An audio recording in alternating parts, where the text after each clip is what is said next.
Hathaway shot many of their classic westerns here in the former territory of the Iños Indians, not far from Death Valley.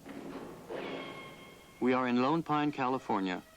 Most of the land around here is owned by the city of Los Angeles. They bought the land about 70 years ago because they need our water. Los Angeles would be a desert were it not for our water. So Los Angeles profits by producing electricity and selling it. And they also profit from selling the water that they stole from us back to us. So we're in a sort of a stalemate. Oh, give me land, lots of land under starry skies above. Don't fence me in. Let me ride through the wide open country that I love. Don't fence me in. Let me be by myself in the evening breeze. Listen to the murmur of the cottonwood trees. Send me off forever, but I ask you, devious son of a bitch. Happy days. Just turn me loose. Let me straddle my old saddle underneath the western sky. Please take your seats. This is it for the money. $50,000 in prizes. Till I see the mountain rise. March 31st, 1981. 1 hour past high noon. The Louis D. Statham International Tournament begins as the arbiter starts the clocks. The $50,000 prize fund has attracted 35 masters and 27 international grandmasters. The favorite, Viktor Korchnoi, a Soviet dissident, arrived at Lone Pine during the night in order to surprise the Soviet players.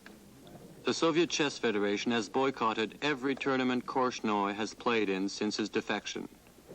2 years ago, Korchnoi had announced his participation in advance. The Soviets had time to withdraw gracefully. But this time, Romanishin and Yusupov are trapped. They must play or lose face. Moscow orders them to play. So for Viktor Korchnoi, the outcast, there will be no boycott here in Lone Pine. But his wife and son are still in the USSR. The authorities have once again rejected their visa application. There really are two Viktor Korchnois. The one before his defection and the one after.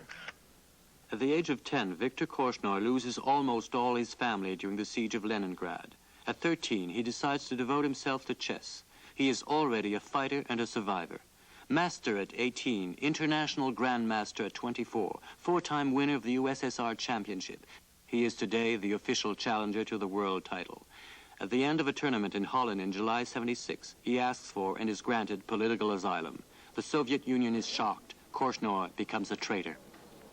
There had been many defections in other fields like arts and sports since the end of the Second World War, but in chess, never. Korchnoi was really the first one to leave the USSR, and the reason for that is actually very simple. You had to be crazy to do it. In the West, a chess player is bohemian, he has a life with no security, whereas back in the USSR, you had everything, all the privileges. You had a villa, a car, a trainer. As long as you were on top, you had everything. He didn't understand the political consequences of what he did, because if he had known how hard things would get, he wouldn't have left. He dedicated all his life only to chess. He left the Soviet Union, he left his wife, his child, and everything in order to have a chess freedom. When I left the Soviet Union, I did it just for sake of my chess career. I was so squeezed in the Soviet Union, so it was the only chance for me to prolong my chess life. Anyway, authorities, they considered my step, my defection. Well, it's not correct word because I'm not a traitor. Well, Well, I betrayed, how to move the bishop and how to put the better pawn structure. Anyway, they claimed the war to me.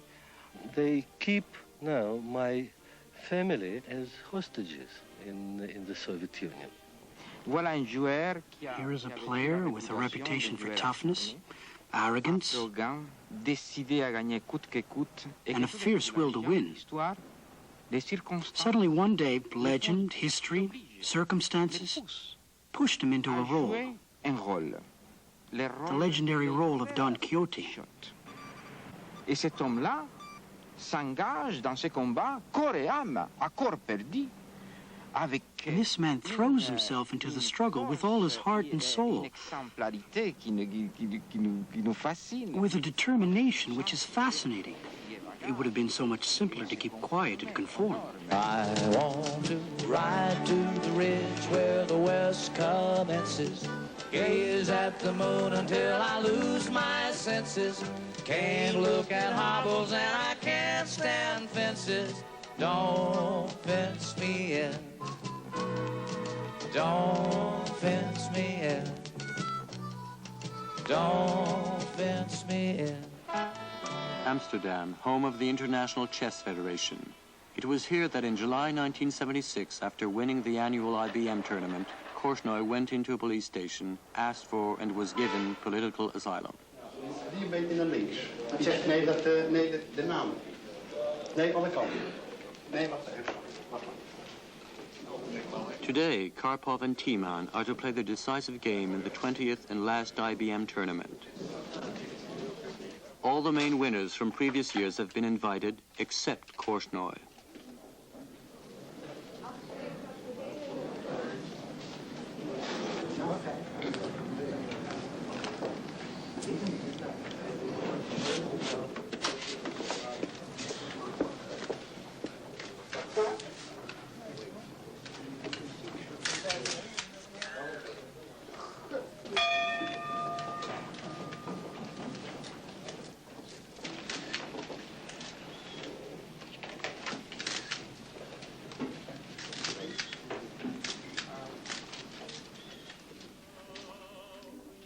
Karpov is a strange human being, scary, but at the same time very fascinating.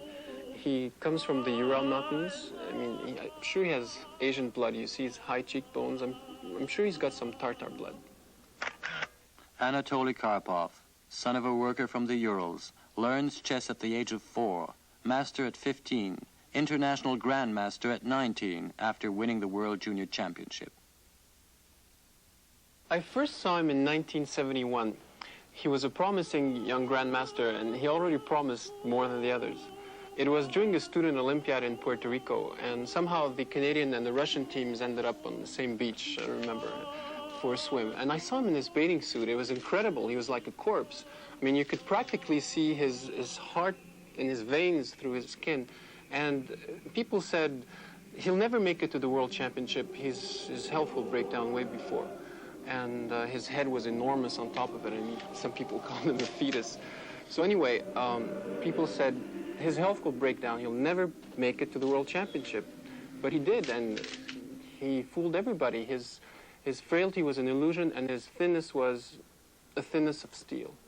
In 1974, he beats Korchnoi in the finals by only 1 point and becomes the official challenger to the world title held by the American Bobby Fischer.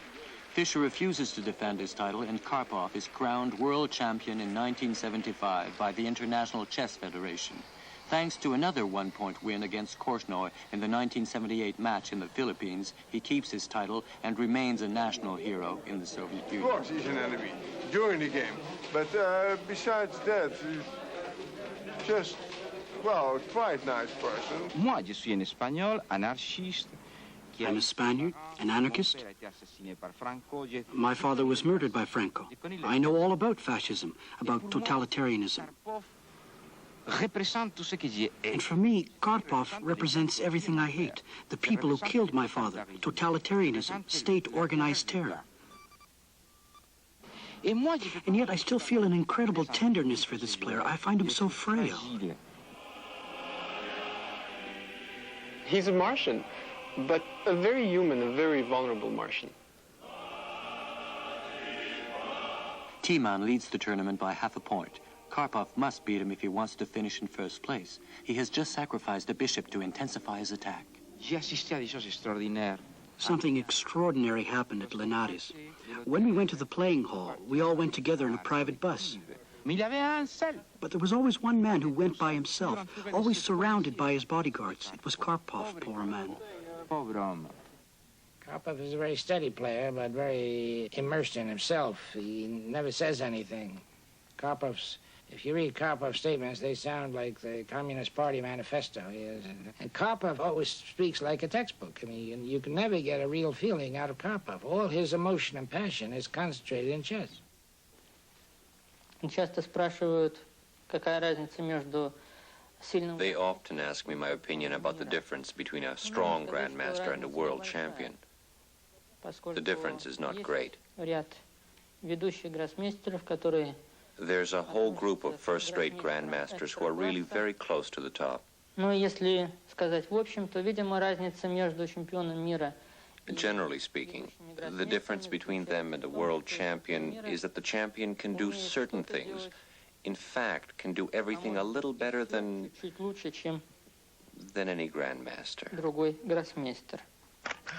Robert Fischer learns chess at the age of 6 and soon loses all interest in anything else. Master and U.S. champion at 14, international grandmaster at 15, the youngest grandmaster in history, wins the U.S. championship 8 times out of 8. Well, he's a genius. There's really no explanation for genius in any field. He's one and only. How do you explain Mozart?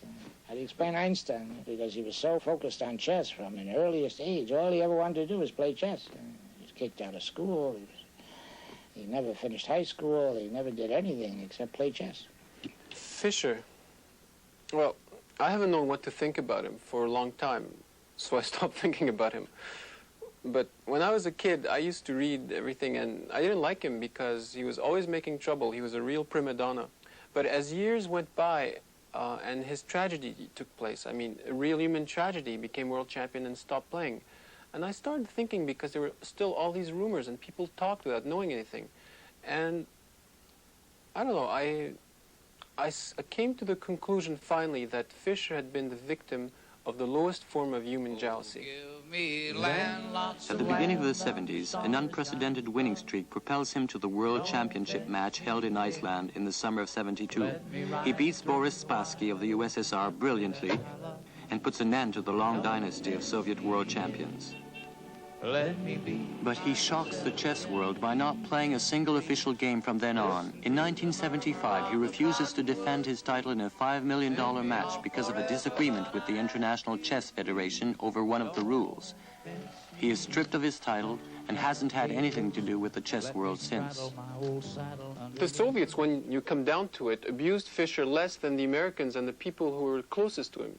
And that's because no one can really tolerate genius. Fischer is a very great player, but he is a very strange man. In some respects, he was right. That we must have good light, we must have not so much noise, and so on. But you see, he exaggerated a little. He's going to bed very, very late. Late? Yeah. Very, very late. Or early in the morning. Everything is normal. A lot of people are using that word, normal. That means there must be something else, but there is nothing else. You see, he is so normal as everybody, and he talks absolutely normal. Il est fou, évidemment qu'il est fou. Of course he's crazy. Il gagne les championnats du monde. For instance, he wins the World Championship. Un grand financier, une fois de plus, américain. A rich businessman, an American, comes to see him. Voilà, je vous He says, $1 million. I'll give you $1 million if you make a TV commercial in which you say you use this shampoo. And Fischer answered, but I can't do that because I don't use it. In fact, I wrote a book about Fischer, the Fischer-Spassky match in 1972, and I wanted to put in the book, now that Fischer's champion, he should be psychoanalyzed. And the publisher made me take it out. He said, you can't talk that way about a world champion.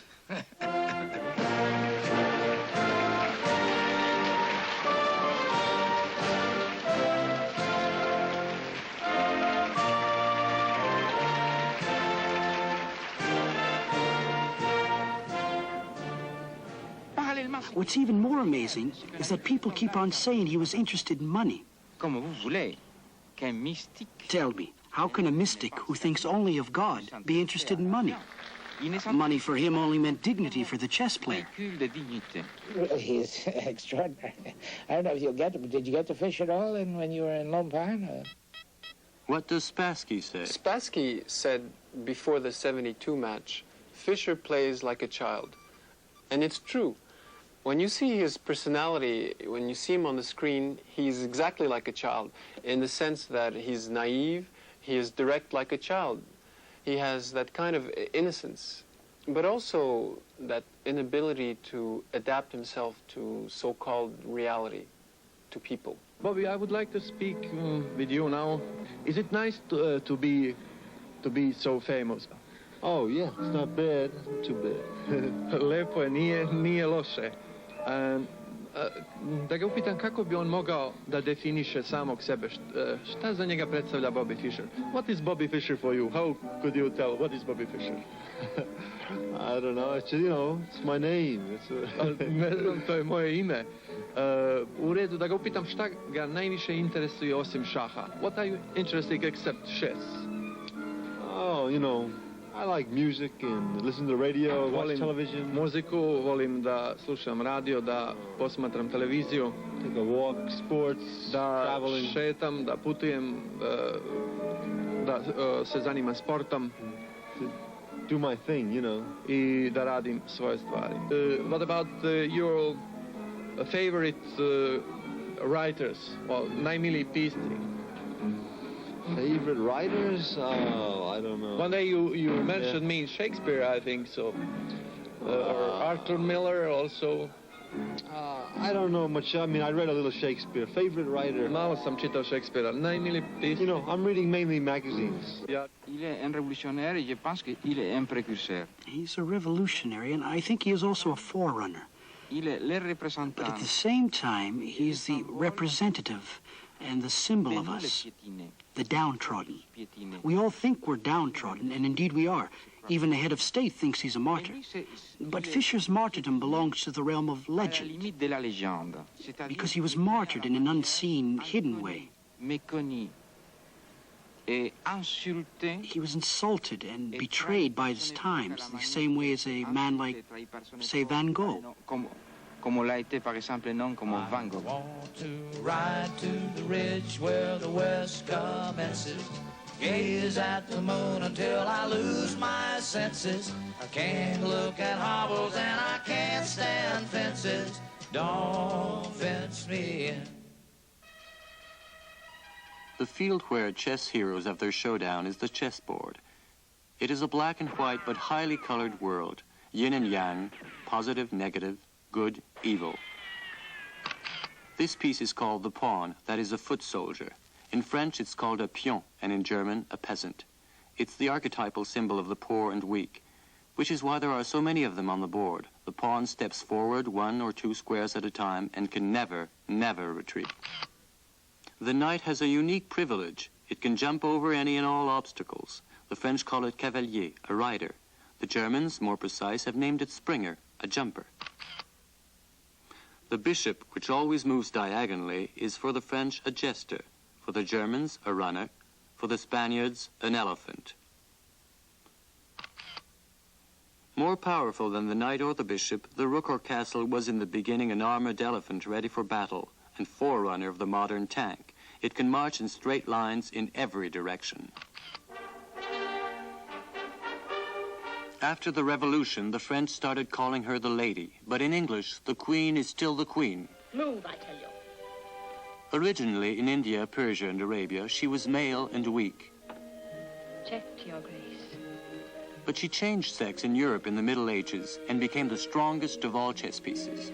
I fear the Queen is powerless now. The Queen is never powerless. For example,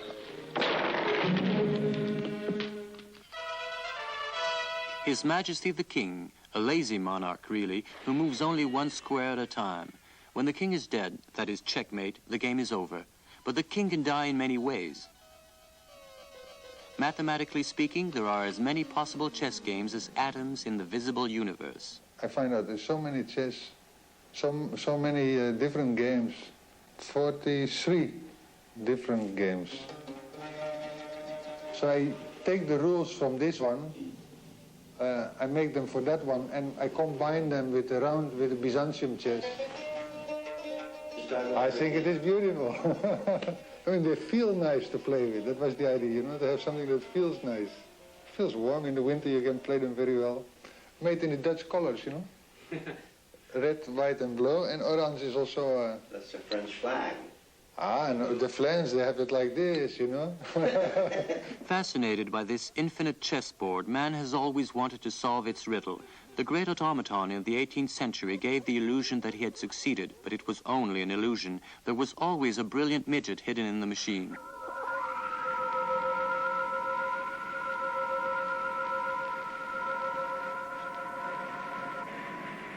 Today's brilliant midget is the microprocessor. He beats the best backgammon players, is already the world champion at checkers, and wants to beat man at chess. King's pawn to king 4. Do you realize what it's like to lose to a machine? This is like your life. This is something you grew up with. It's so important to you, and it's competitive. To lose to a machine, you can't psych it. You can't talk to it. You can't give it a funny look. It's very hard to lose in the first place, but to lose to a machine.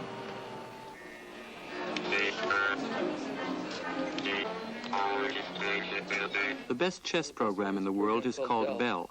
It is being developed by Ken Thompson and Joe Condon of the Bell Laboratories in Murray Hill, New Jersey. And it doesn't get disturbed when it's losing. It doesn't get upset and play badly. It plays the same strength all the time. But there is one little area. There is one little area. It has an opening book where the moves are put in advance. And when it gets to the end of this opening book and it has to think for itself, it's like it wakes up about move 10. It sees the position for the first time. Up to that point, it was playing all moves out of its memory. For the first time, it wakes up and it looks around and says, "Oh my God, I'm going down." In the past, computers did things in a very sequential nature. It would do this and then do this and then do this and then do this. The computers of today and those of tomorrow will do many things in parallel, just as the human mind seems to do many things in parallel. Right now, it's looking at about 120 to 130,000 positions a second. That's a lot of positions. Chess is a form of intelligence, and I believe it is based on visual memory. The famous child prodigy Samuel Reshevsky, who was giving simultaneouses by the age of 6 or 7, was examined by a psychologist in 1921. And in many tests, his results were inferior to children of his own age. But in all the tests involving visual memory, he was not only better than all the children of his own age, but he was superior to all the grown-ups. Did you see Star Wars? They talked about the Force in Star Wars. Well, there's something like that when you're playing chess. You feel it, you sense it, you know when you have the Force with you. You know when it's working with you, and you know when you don't have it, too. Yeah. And when you don't have it, you try to avoid certain kinds of tactical positions. You try to play very simple, very straightforward positions, because you know that if you're put to the test, you won't be able to handle it. What you're trying to say is when we built the computer, we left out all that bullshit type of stuff.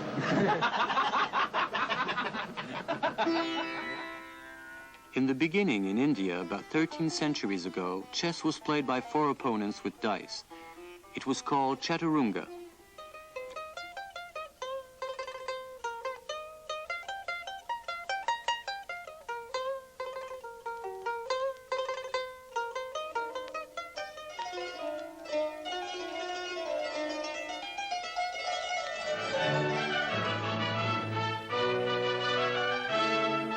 Chaturanga conquers all of Europe and at the beginning of its second millennium arrives one day in America.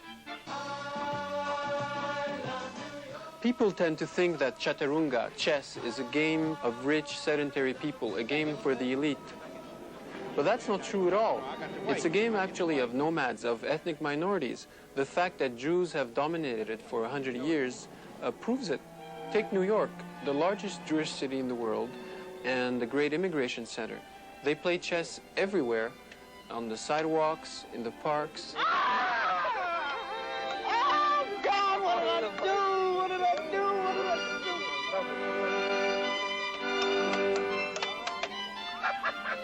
do? In the beginning, they were actual battles, and if you lost, you had a finger cut off or you were killed.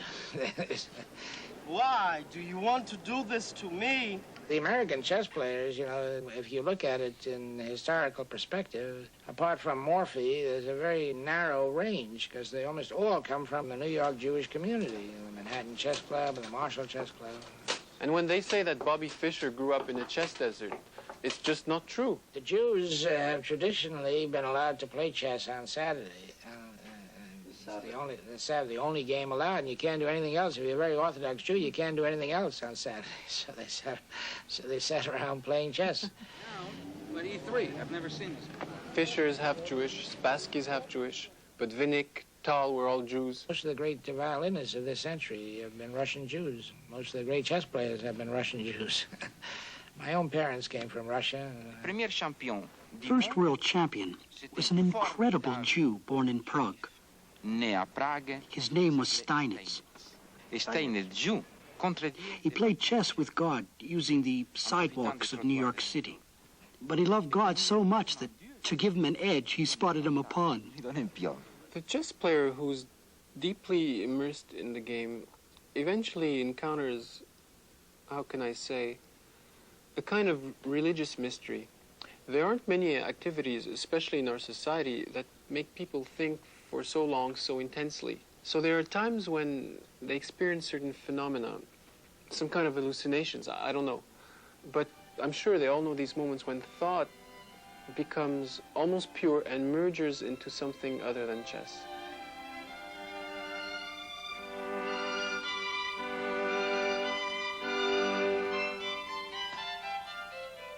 It's almost as though the motion, the constellation of the pieces, the fundamental laws of the game correspond with the greater fundamental laws of the universe. They're like materializations in a smaller world of what's happening everywhere else, including in their mind. Karpov's big problem in Baguio came when Korchnoi started receiving help from the Ananda Marga. Ananda Marga, an Indian religious sect accused of terrorism. He, the communist, was helped by the devil, but his rival was helped by God. Vladimir Zhukov, a Soviet psychologist and hypnotist whose stare was supposed to upset Korchnoi. It's hard to believe that a man can have a spiritual influence on the game. But Karpov believes that, and his team believes that. Don't you find it fascinating, then, that they built this pharaonic monument called Marxist-Leninism, and all of a sudden, underneath, there is a little mouse nibbling away at it?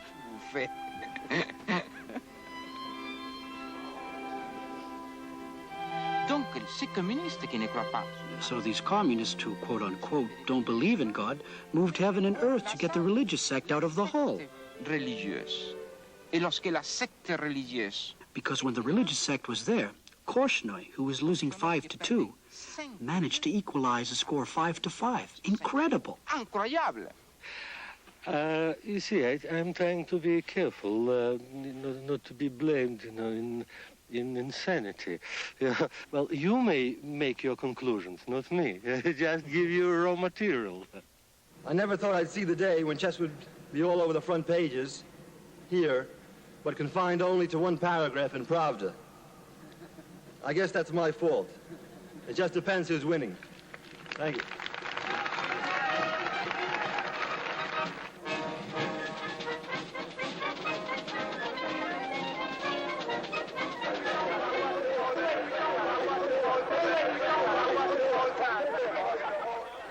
One of the restaurants here, last year at the tournament, hung up a sign in the window, no chess players. There's a striking and almost eerie analogy between Bobby Fischer and Paul Morphy. Both were Americans, both were the best players, by far the best players of their day, and both quit chess when they reached the top. And they had kind of meteoric careers. Morphy played from 1858 to 1860, and he was a real national hero in his day. They practically mobbed him when he came back to New York from a triumphal European trip. But the French couldn't say Murphy, they said Morphy. When he came back from that famous trip, they gave an enormous banquet in his honor in New York City, just like for Fischer. And the chairman got up and started saying what a great profession chess was, and immediately Morphy got up and shouted he was not a professional chess player, and he just walked out, slammed the door and just walked out. He never played chess again. He issued a challenge to the world. He said he would give anybody the white pieces and a pawn, and nobody dared to accept it. So he just went back to New Orleans and eventually became a little bit crazy. His great ambition was to become a lawyer, but he couldn't because nobody would treat him except as a chess player. Even his sweetheart wouldn't marry him because she said she couldn't marry a chess player.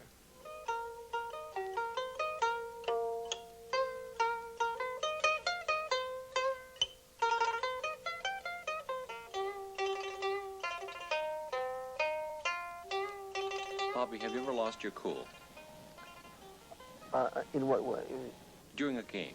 No, never have. Have you come close to it? No, that's a part of the game, you know, keeping your cool. Do you ever try to upset your opponent during a game? Good moves, good moves. I don't go into tricks. No, you know, I don't believe in pacing around in circles and, you know, staring at my opponent's eyes, this kind of stuff. What about pre-game publicity? What about it? Do you use psychology to make your opponent? No, I just say the truth.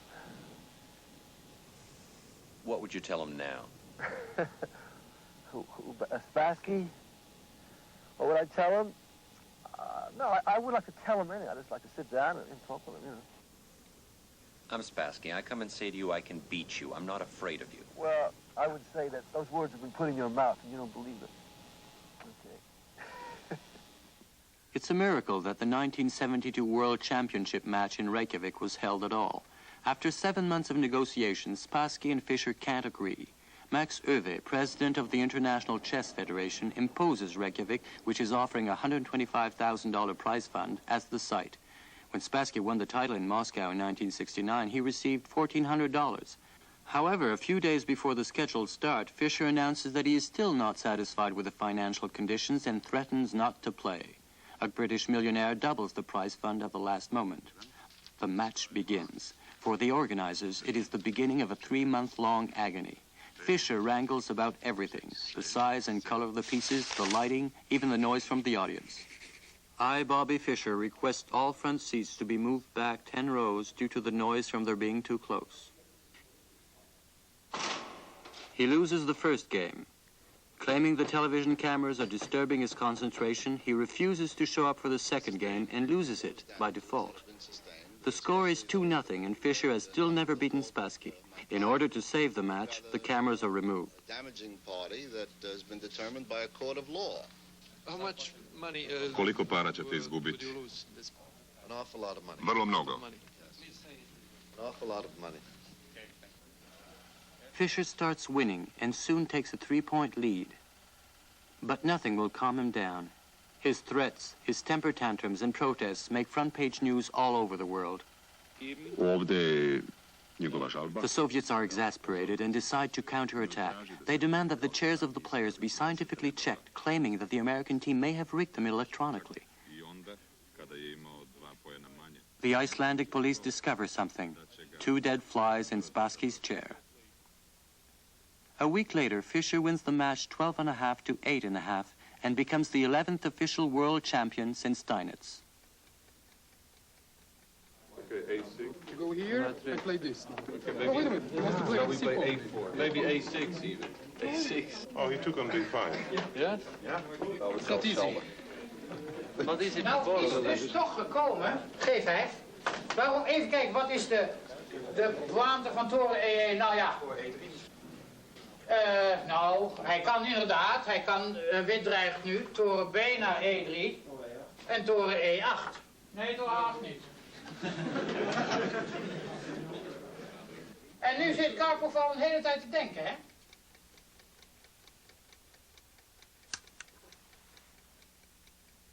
È très difficile d'être l'épouse, la maîtresse. It is extremely hard to be the wife, the mistress, the girlfriend, or the boyfriend of a chess player, because it is a game which devours life. The tournament game lasts 5 hours, but preparing for it takes all morning. Then there's the analysis, which can take all night if the game is adjourned. I mean, who can afford such a luxury? Qui peut se permettre ce luxe? That's right. There's something in male psychology which lends itself to the chess. It's just like combats in general. Women do go in for sports, but not to the same extent as men. There are physical reasons, there are psychological reasons. Physiologically inferior for chess? What's physiologically inferior about me?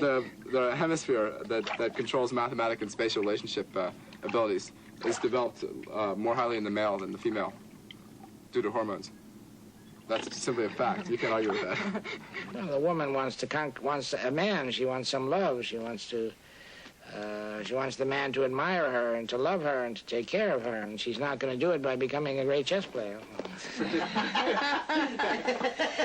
It is bohemian life, you know. I am from Czechoslovakia. It was called Bohemia, no, sometimes. Bohemian, so, well, I don't mind. I lost my life in chess, actually, but I think it's nice. Look at this, for example.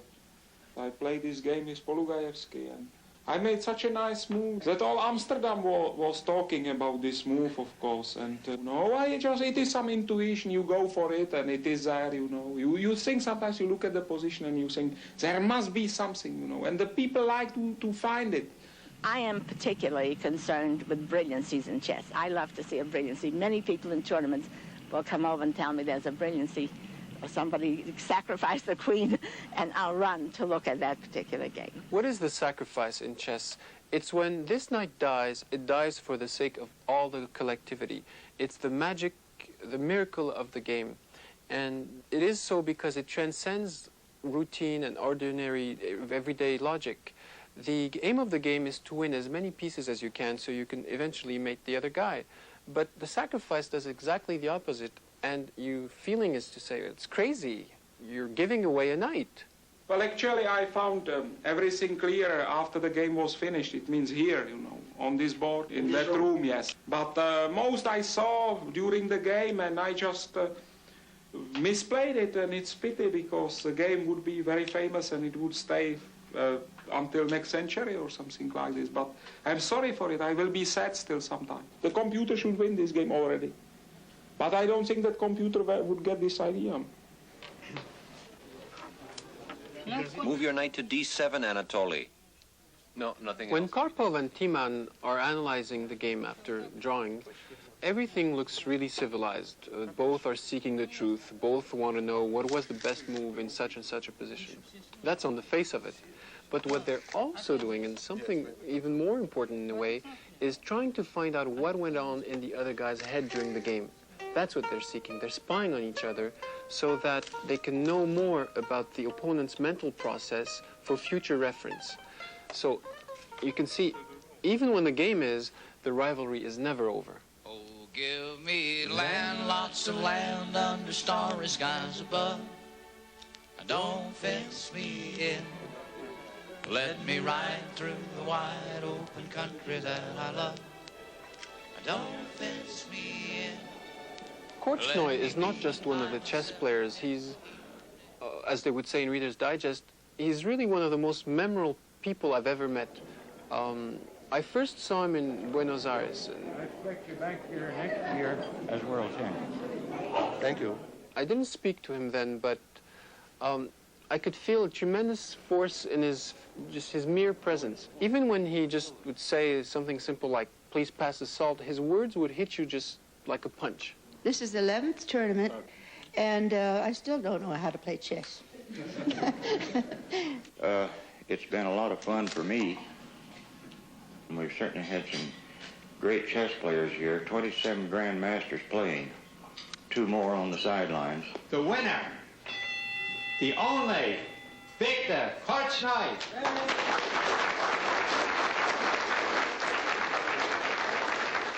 Fischer's great revolution was to play as enterprisingly with the black pieces as with the white pieces. To the sponsor of the tournament, Mr. Tatum, and his wife, well, thank you very much. Before him, since the advent of modern chess, when you had black and you had to defend against white's first move, the tactic was to play it safe and play for the draw, and wait for the next day when your turn with white would come. Then you would attack. But Fischer attacked or counterattacked all the time. Which game you chose? Koju partiju, Bobby? Larsen against Donner from San Juan. To je partija između Larsena I Donnera na turniru u San Juanu, na kome je Larsen slabo igra. Larsen says, you know, that he says it's possible to do many things in chess. You don't have to play just the ordinary way, you know. Bobby Fischer plays Bobby Fischer's style. I can say you like Mozart, like Beethoven. He plays his system. And now I think Donner doesn't get the correct plan. Mislim da sada Donner kao crni nije izabrao korektan plan. plays knight h5. On igrao skakač h5.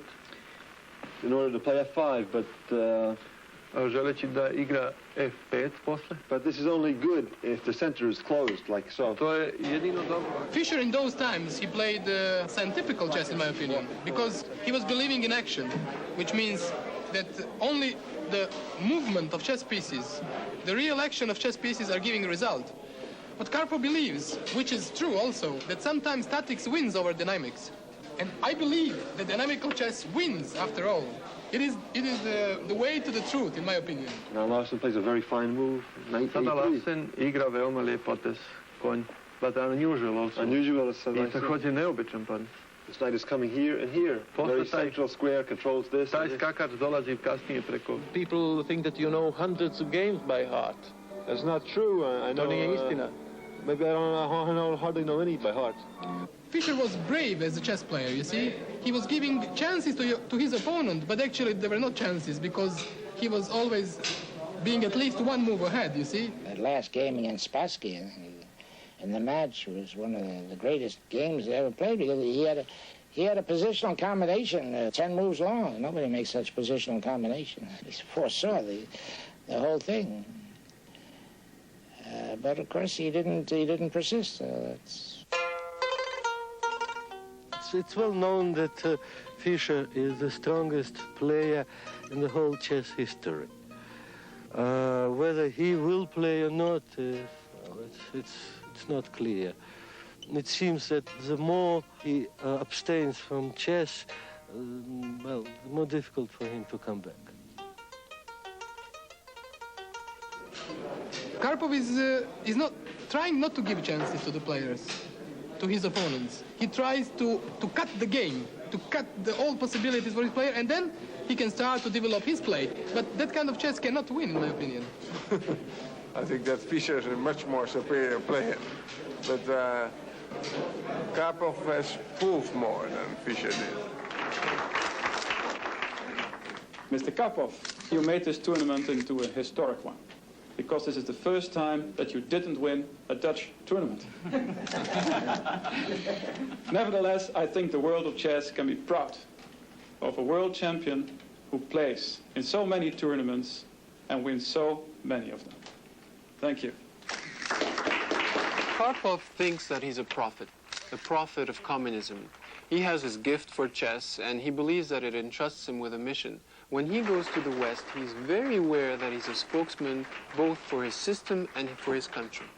As a real Dutchman, Mr. Timman came today by bike, and I congratulate you with a fantastic first place. And the people of the Dutch IBM company are very happy that you crowned our tournament with a Dutch victory. So you think it's very important for a big city to have a yearly tournament like this? Especially for Amsterdam, because we know Amsterdam is one of the most important chess centers in the world. Thank you very much, Mr. Karpov, and lots of luck in September when you play for the World Championship. And when he came 3 years ago to North America, he went to Washington, he went to New York City, he even went to Disneyland.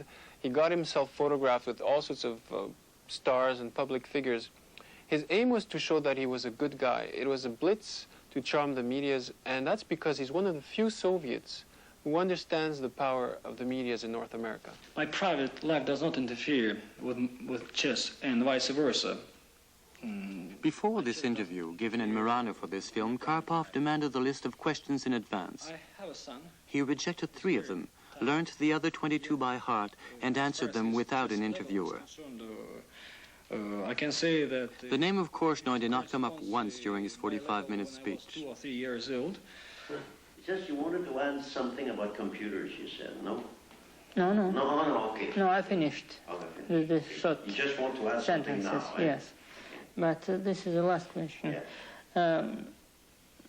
Когда играешь в шахматы, When I play chess, то самое главное... when I'm taking part in a tournament, the only thing that really matters to me is the game. В турнире только игру в шахматы и... If a chess player had to also keep his mind on other matters, стоит за, скажем, его such as his country, his team, or his reputation, then things would be very complicated. Ему действительно сложнее играть, если он вспоминает все It's really tough to play chess with other things going on in your mind. Шахмат.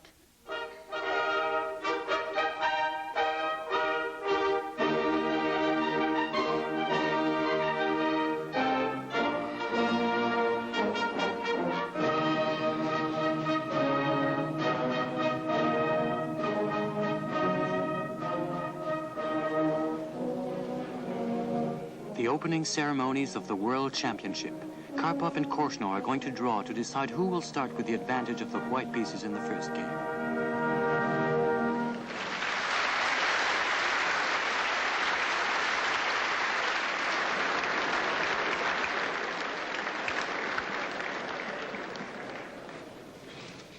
Korchnoi wins the draw. He will have white.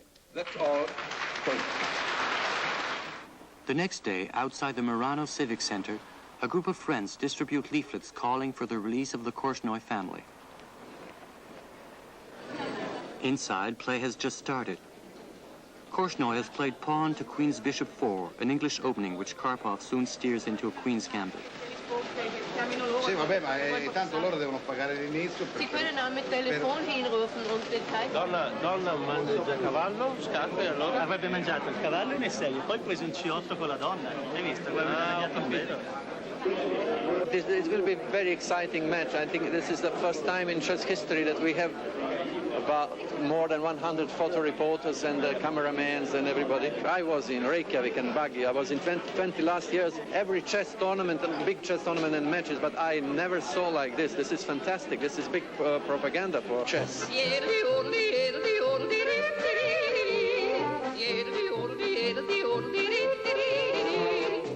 The World Championship is taking place in Paradise, an operetta paradise set in Italy's southern Tyrol.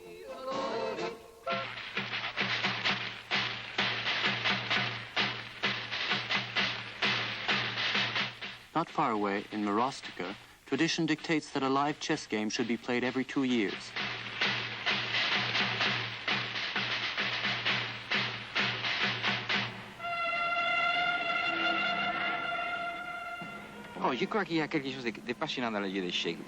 Chess is really a fascinating game. Without anyone being really aware of it, the game of chess mirrors history perfectly. When the Spaniards, for instance, were conquering America, the world's best player lived naturally in Madrid. Here's an easy riddle.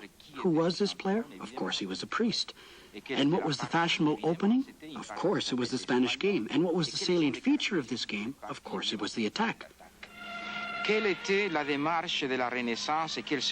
What happened during the Renaissance? Naturally, the style and the champion were Italian. And who will be the champion at the time of the French Revolution? At the time when the world discovers that the ordinary man, the peasant, the worker is equal to the king? Of course, it could only have been a Frenchman, Philidor. A Frenchman who's going to say something earth-shattering. Before the revolution, by the way. He himself was not a revolutionary. He was a musician who created the comic opera. This man, then, who did not know he was a revolutionary, said something that was astonishing for the time, a real blow to history. He said the king, the queen, the bishop, they're not important. What's important in chess are the pawns. Pawns are the soul of chess. You could already hear the revolution, see the guillotine cutting the heads of kings. I think this match Karpov will win 6-3, because Karpov is not only 20 years younger, but he's the best player of today, because Fischer is not playing. Up to the 19th century, the only thing that mattered was attack, attack, attack at all cost. There were swashbuckling games. Defensive moves were considered cowardly. They were like the bourgeois moves, whereas the attacker was the great warrior, the knight in shining armors, and so on. Korchnoi is the big fighter like Lasker, and he always wants to be like in the red, just to be in balance between death and life. Very, very brave player, and it's very difficult to play like this. Korchnoi is older, so he has to do his work now. Up to Morphy, up to 1870, the style, the era was those of Romanticism. But at the end of that century, because of Steinitz and his disciples, the game took on a whole new appearance.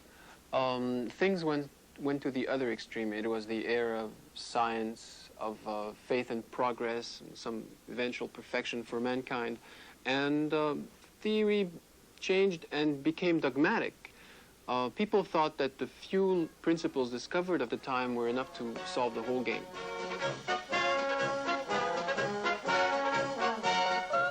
At the beginning of the 20th century, chess was played very much the way war was waged during the First World War, trenches.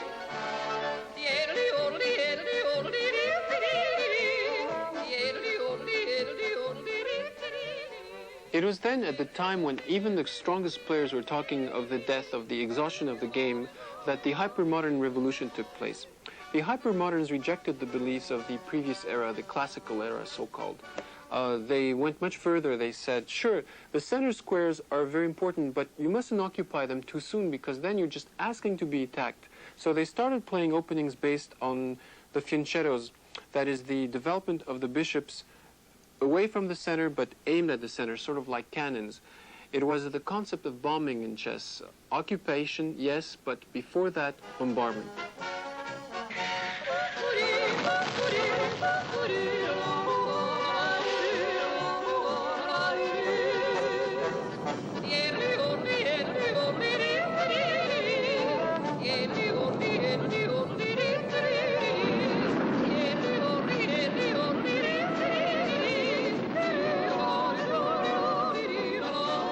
In 1927, Capablanca faced Alekhine, who had assimilated all the new ideas, and to everyone's surprise, Alekhine beat him. Capablanca was the so-called chess machine whose invincibility had made him say that chess was more or less figured out. Karpov is like, the style is very similar with Capablanca and Fischer and machine, like chess machine. And once I asked Fischer, are you chess machine? He said, they always call whoever has success as a machine, you know, until he loses. I spoke with Karpov about his style and I asked him, why you play so simple? He said the most beautiful way is the simplest way to win the game. Before he became world champion, he didn't win a single game against me. But when he became world champion, I got a complex against world champion. I was losing all the games. It's incredible. Because of some psychological respect, probably. Psychological respect, not chess respect. You've got more talent than Karpov, in my opinion. But not so many people are working for you. It is completely normal that I'm feeling inferior a little bit comparing to Karpov, in a way that I have to face some very strong machinery. He came to Merano with an incredibly powerful team with incredible ammunitions. They say that he brought a library of 7,000 books. And when he has 10 or 20 grandmasters working for him, he's really the boss. He tells them what to do. He says, bring me so many pages of analysis on such and such opening I'm intending to play. And he checks their work very thoroughly and criticizes them. He's responsible for everything and wants to be ready for every situation in the match. At St. Petersburg in 1914, Tsar Nicholas II confers for the first time the title of Grand Master on tournament winner Emanuel Lasker, Steinitz's successor, on Capablanca, on Alekhine, and on Marshall. Marshall led the 1925 Moscow tournament. This time the event is held under the auspices of the Communist Party. Lenin, himself an avid chess player, has followed in the footsteps of the Tsar.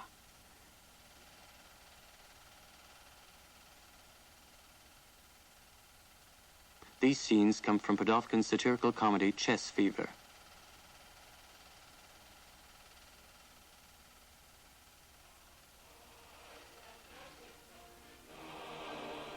The chess players of the time sold to the Communist Party the idea of sponsoring chess by pointing out the mental and the moral qualities it develops, and also because it wasn't an expensive game. Up to then, chess was a symbol of wealth. I mean, these symbols are symbols of rich people. And also there was the fact that in the Soviet Union in 1920, most of the people were illiterate. And so the authorities thought that if they would provide people the incentive of playing chess, and so the need to write down the moves and read theory, they would give them desire to learn how to read. So chess was included in the mass campaigns for literacy, both for propaganda and political reasons. Almost all the great Soviet players were kids during the Second World War, and they suffered tremendously during their childhood. Korchnoi, for instance, was practically the only surviving member of his family. He went through the siege of Leningrad, I think, when he was 11 or 12, and that left some very deep scars in his personality, both on the chessboard and outside.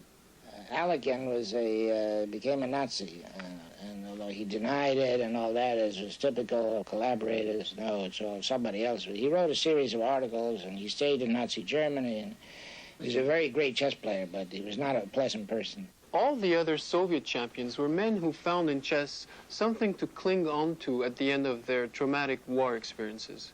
Petrosian, during the war, had to scrounge for food in garbage bags just to survive. So this generation of Soviet players, to which Korchnoi belongs to, along with many others like Spassky and Bronstein, became strong chess players not only because they lived in the Soviet Union, but because they were natural fighters and survivors and were used living with this discipline and this ferocious will to win. Now, Karpov is not the same. He belongs to a later generation, a happier and more spoiled one. And there's just another reason why Korchnoi despises him. To him, he's just a greenhorn. Last year, Karpov has played in 5 or 6 very strong tournaments. Oh, of course, he lost 7 games. He 3 times failed to be the best or even to show a satisfactory result. I mean, but regarding his practice overall, he's in much better condition. The psychological approach to the chess from the Soviet chess players is completely different than from the other chess players. They like to win. They like to win no matter on which way, you see? And they are trained to win no matter which way. People like to win. Yes. Americans especially, yes. Today's players have all learned from the Soviets, and the Soviets say that the best exponent of the Soviet school is Bobby Fischer himself. All his life, actually, he was very lonely. He was fighting against very strong Russian chess school. And the U.S. Federation was a laughingstock. A single individual wouldn't have a chance under these circumstances. And in all this, in all my years of chess, the U.S. Chess Federation was a ridiculous non-entity. I never supported the chess masters in any way. I never got a penny. I always went on my own all over the world. And you need a political backup. See, the Russians not only have the political backup, they won't let the player give up chess. And nobody tells, well, chess has nothing to do with politics. Of course it has to do with politics. It's a miracle that Fischer managed to beat Spassky at Reykjavik.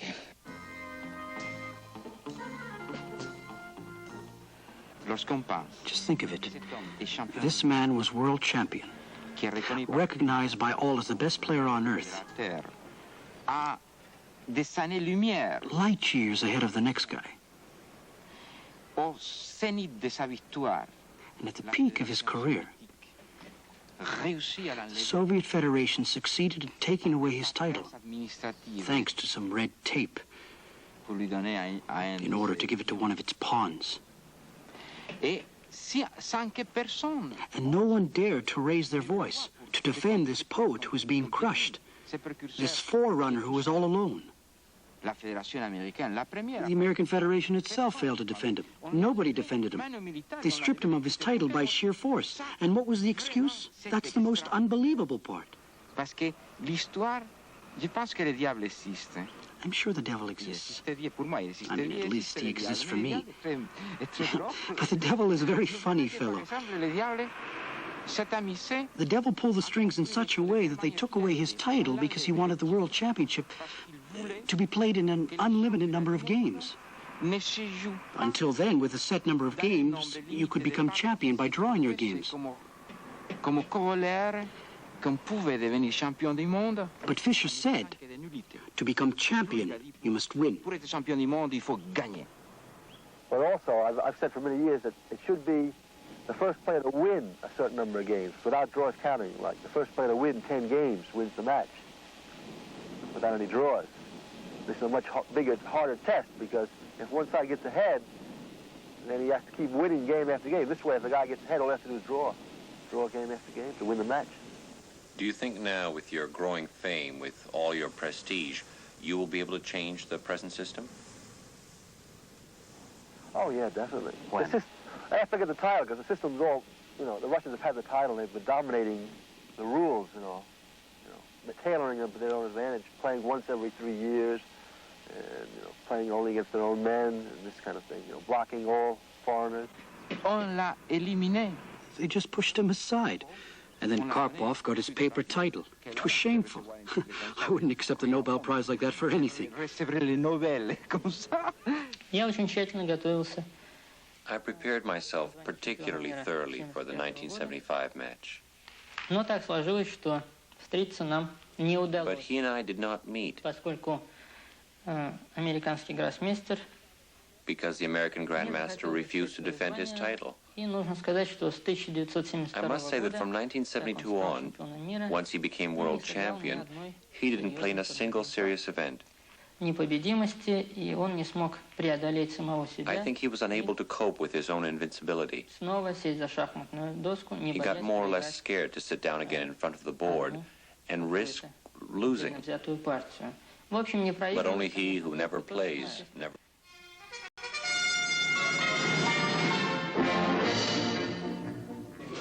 The psychology of a small country is always to defend itself.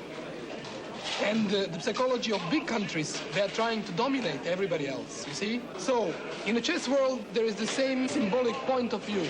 The Russians are trying to show that they are the best. So we come back to this disaster which started off with the Renaissance and is still going on today, and which I hope will come to an end.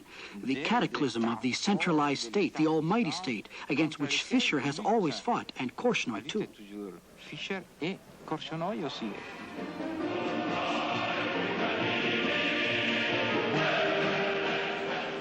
Il est évident que les championnats aujourd'hui, les championnats du monde. Obviously, today's World Championship just had to pit a member of the Communist Party, a member of the Soviet nomenclatura, Karpov, against a dissident, Korchnoi. But making the picture even more perfect, above them there's that mystic, retired to Pasadena, California, gazing down at them, recognized by all as the greatest, Fischer. 52 persons of all my family were killed in Auschwitz during the war. I know that some Russian journalists who are sitting right now here, they lost their parents because on the Stalin purchase. I would like the Russian delegation to know this letter of support to Viktor Korchnoi from the leading Russian intellectuals who are living abroad, because I feel that the Russian journalists, maybe they will not know this letter for a while. Дорогой Виктор Корчной, Dear Viktor Korchnoi, on the eve of the difficult match in Merano, we would like you to know that we, your fellow countrymen, by birth, by freedom, and by struggle, support you with all our strength and hopes. Mrs. Korchnoi is a simple housewife, you see. She has nothing to do with the politics of Soviet Union, nothing. She's a simple housewife. And what is her son? He was 19 when he was sentenced to 2.5 years of prison. Now he is 21. Je vous signale que pour la première fois, I would just like to point out that it is the first time in the history of artistic and cultural relations between nations. Qu'un rival or le partenaire d'un rival. It's the first time that one side has kept hostage the wife and son of an opponent. The first time. You can see here all these documents. We never received an answer. We never received from a political authority in the Soviet Union an answer. The Russian Constitution itself is writing the family is under the protection of the state. Perhaps they make an exception in the case of Viktor Korchnoi. And we are supported by the United Nations Charter. Every person has the right to leave any country he chooses, including his own. And so the Soviets do so as they would have let them out if he would have been better. But in all the other cases, No, no, no.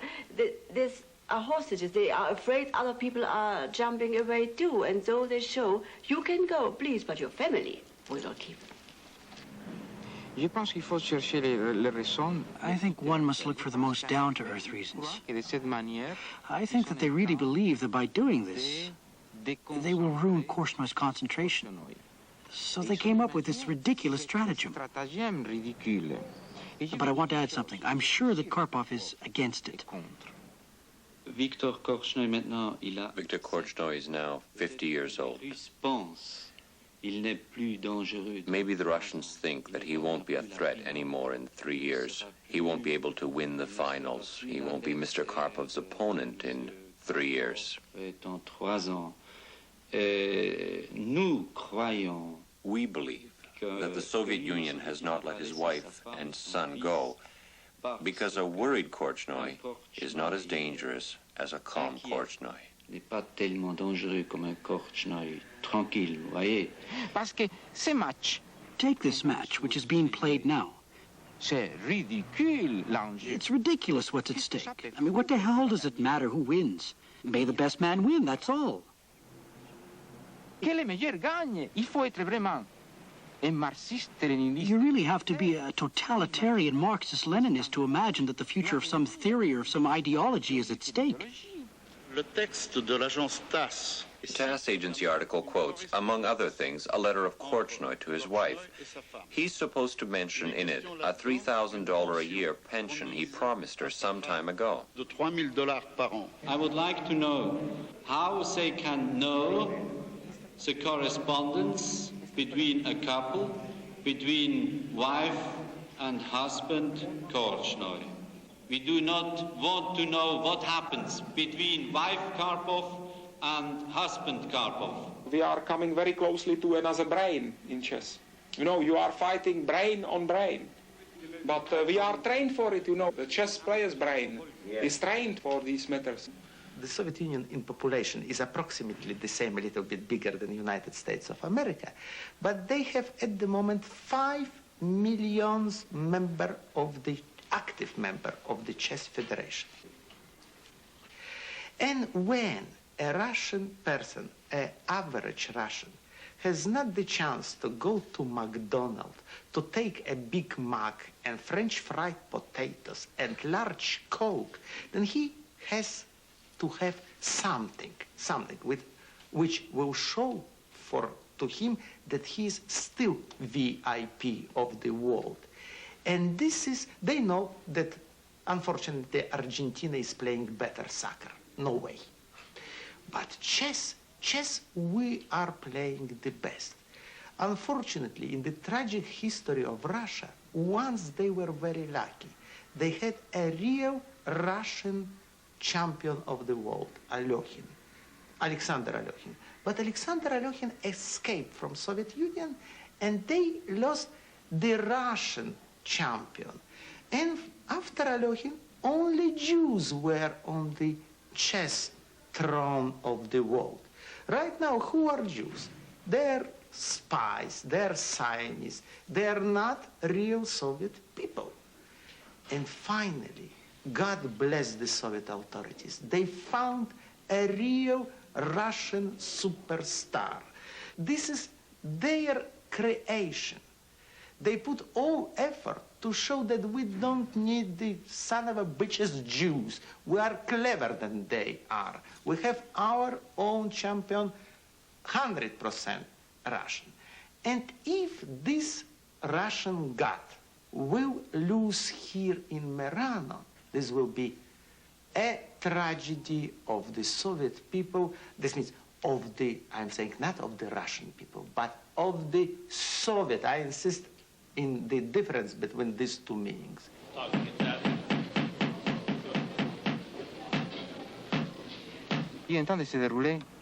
This is the beginning of a stage play at which we are all spectators. And it is a play which the Kremlin bosses have totally misunderstood. They think that what's at stake here is victory, but that's not it. What's at stake here is their showing their true face. And it's a play which they are, so to speak, in the process of losing. Oh, give me land, lots of land under starry skies above. Don't fence me in. Let me ride through the wide open country that I love. Don't fence me in. Traditionally, the two sides hold a common press conference at the beginning of the championship. But this time, the only thing they have in common is their decision to hold separate conferences. Forever, but I ask you, please, don't fence me in. Batyrinsky, as you know, is a man who dispensed justice at the time of Stalin. So there have been hundreds and thousands of victims who have died because of Batyrinsky. He is an expert on gulags, like the one where Korshnoy's son is at this moment. And so you have Karpov, such a frail, such a delicate-looking man, who finds himself forced to look for a grandfather figure. And who is this grandfather? This monster who, on top of it, has all the appearance of a sweet old grandpa.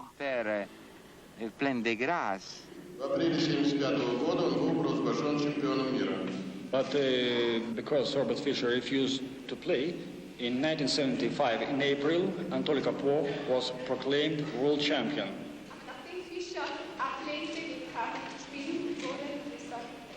Mr. Karpov, your opponent was asked recently what he thought of you, and he was rather frank, saying that he hated you and the system you represented. What are your feelings for Mr. Korshnoy? And do you have any empathy for the personal problems he's having in your country?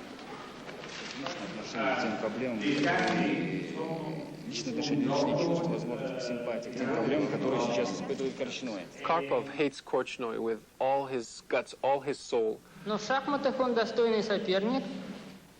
Karpov is stuck because even if he didn't hate Korchnoi, he would have no choice. Mr. Korchnoi is emeritus opponent, emeritus rival, and with his having won the candidates matches, that's why I am going to play him. They don't shake hands anymore ever since Korchnoi openly attacked the communist government. It was during the Baguio match. But Karpov waited for the right moment. They shook hands before each of the first 6 games. And at the 7th, he just came down calmly and sat down. Didn't do anything. Now, Korchnoi is a man for whom conventions are still very important.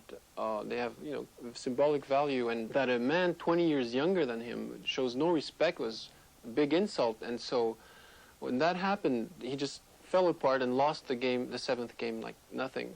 So Karpov had decided not to shake hands, but he didn't call up or write to Korchnoi.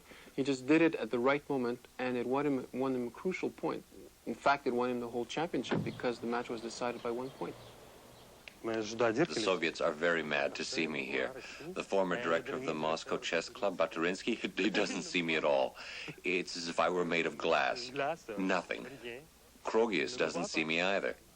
The other day I went up to Batyrinsky and asked him if he was going to say hello to me. He said, what? Say hello to you? Are you crazy? It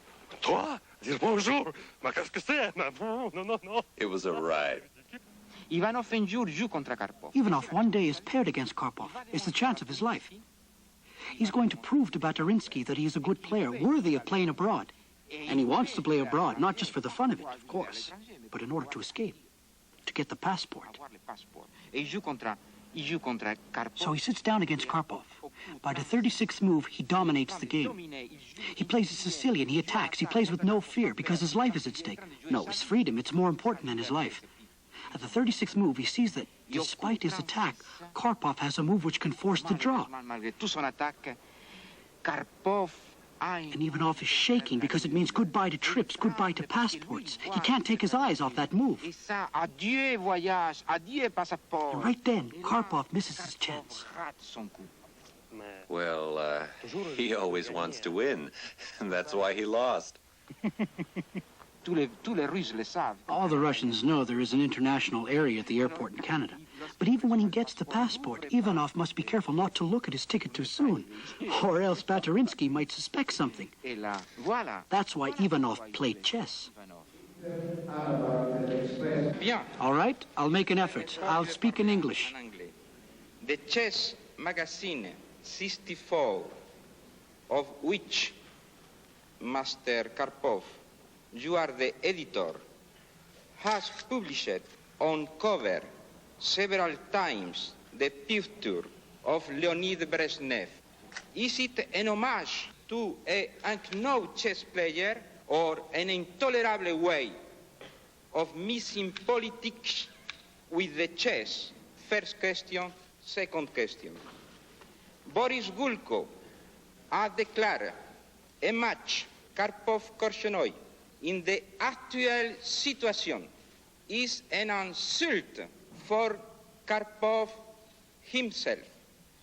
The sound of the bars of Igor Korchnoi prison will cover the chess war. What is your opinion, Master Karpov?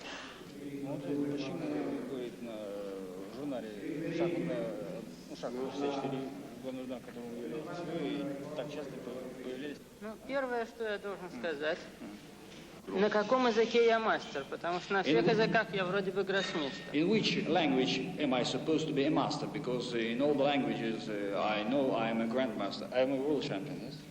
Да. I am a world champion and grandmaster, not master. Ich ein Meister bin, in allen Sprachen, in denen ich bis jetzt angekommen. Вот, второе. Second. Zum Zweiten. Мы очень благодарны. We are very grateful. He's sharp, he's witty, and he's very likable, actually. And he's also quite ironic. It's well known that Karpov is one of the grandmasters who knows the most anti-communist jokes. But you won't find any on tape. Что когда я покинул Туринский, все достаточно логично, видимо, объяснил. As to the second part of your question, the head of the Soviet delegation will answer your question right after I leave the auditorium. Because as we have agreed before, chess questions only.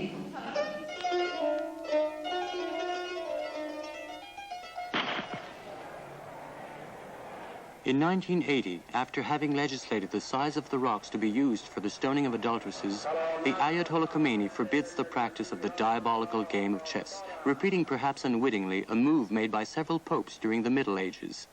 At the same time, the Catholic Church is hardening its stand on the issue of abortion and has chosen as its leader Jean-Paul II, the first pope ever to have composed and published chess problems.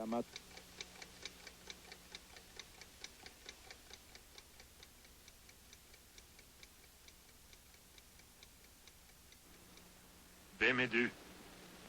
Jag är döden. Du spelar ju schack, inte sant? Varför vill du spela schack med mig? Villkoret är att jag får leva så länge jag står dig emot.